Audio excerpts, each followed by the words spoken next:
चुनाव के पहले शेयर बाजार में फिर से तेजी है, तो इसके पीछे मोदी की वापसी का कितना बड़ा फैक्टर है और ग्लोबल फैक्टर कितने बड़े हैं, इसको समझना बहुत जरूरी है।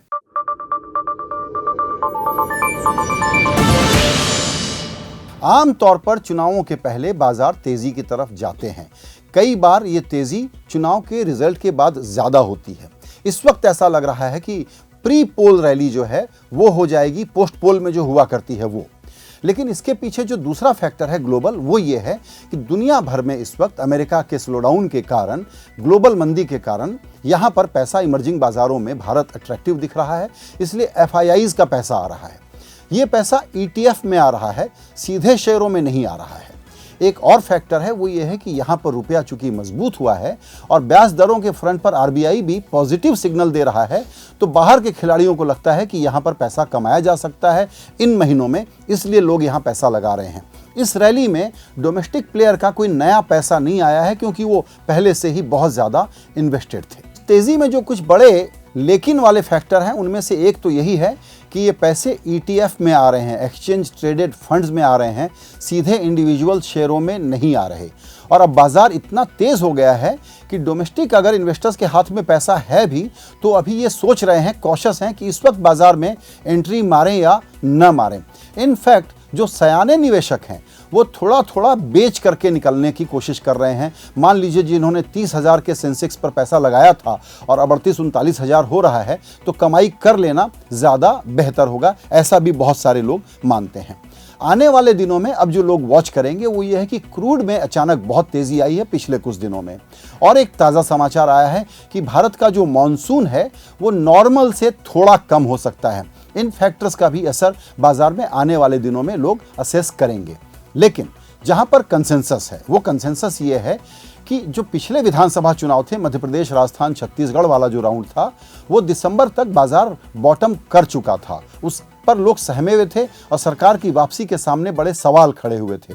लेकिन फरवरी के बजट के बाद और पुलवामा बालाकोट की घटना के बाद सेंटिमेंट बाजार का सुधरा कि शायद मोदी सरकार की वापसी ज़्यादा संभावित तस्वीर के तौर पर उनके सामने आ रही है।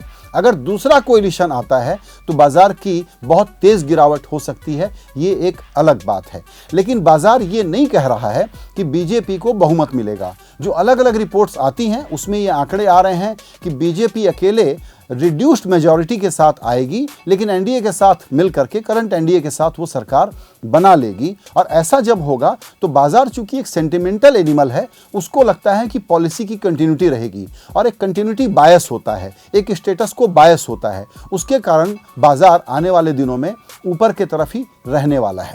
इस पे जो एक्सपर्ट लोग हैं वो ये सावधानी बताते हैं और याद दिलाते हैं कि पिछले 10 में से 8 चुनाव ऐसे हुए हैं जिसमें बाजार में चुनाव के पहले तेजी आई है और उसके चुनाव के बाद करीबन 6 महीने के दरमियान में 3-4-5% की तेजी रही है।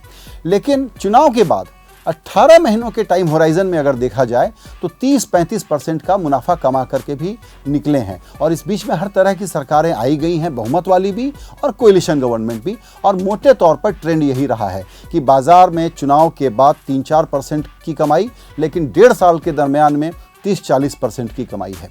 पिछला जो हमारा 5 साल गया उसमें बाजार उतना ऊपर नहीं गया जितने की उम्मीद थी, लेकिन पिछले कुछ महीनों में ये तेज़ी आई है। ये तेज़ी बड़ी निराली है, ब्रॉड बेस्ड नहीं है। स्मॉल कैप और मिड कैप तो बुरी तरह से पिटे हुए थे, उनमें से कुछ शेयर उठ करके ऊपर आ रहे हैं। लार्ज कैप में भी जो निफ्टी का पूरा स्टॉक है, उनमें से 10-15 शेयरों में ये तेज़ी ज़्यादा दिखी है। इसीलिए बाजार के लोगों की ये सावधानी हम दोहराना चाहते हैं कि ये लिक्विडिटी से कम ड्रिवन है, वैल्यूएशन से ज़्यादा ड्रिवन है। चूंकि इस पर बाजार में एक कंसेंसस बना हुआ है कि एनडीए, मोदी लेड एनडीए सरकार की वापसी होगी, तो दूसरे दृश्य की चर्चा नहीं है। लेकिन उसको ऐसा नहीं है कि लोग माइनस करके बैठे हुए हैं।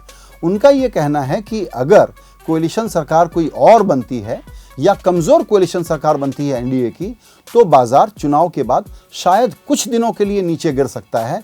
लेकिन उसके बाद जैसे ही नए पॉलिसी अनाउंसमेंट्स वगैरह शुरू होंगे, वो कैसी भी कोएलिशन सरकार हो, फिर बाजार तेज़ी की तरफ देखने लगेगा। तो सिर्फ इस वजह से कि भारत की लॉन्ग टर्म ग्रोथ स्टोरी को लेकर के किसी के मन में कोई शक नहीं है। जिस तेज़ी से इकोनॉमी हमारी बढ़ रही है उसमें बाजार में लगी हुई कंपनियां कमाई करेंगी, अर्निंग के फोरकास्ट अच्छे आ रहे होंगे तो लॉन्ग टर्म के लिए समय तो बाजार में पैसा लगाने का होगा। तो पैसा कब लगाएं? आप ऐसे बाजार में क्या करें अगर अभी तक आपको बाजार अट्रैक्ट नहीं कर रहा था और अब अट्रैक्ट कर रहा है? तो जो वेटरन इन्वेस्टर्स हैं, जो सयाने हैं, वो हमको ये बताते हैं कि इस वक्त हम कुछ बेच रहे हैं।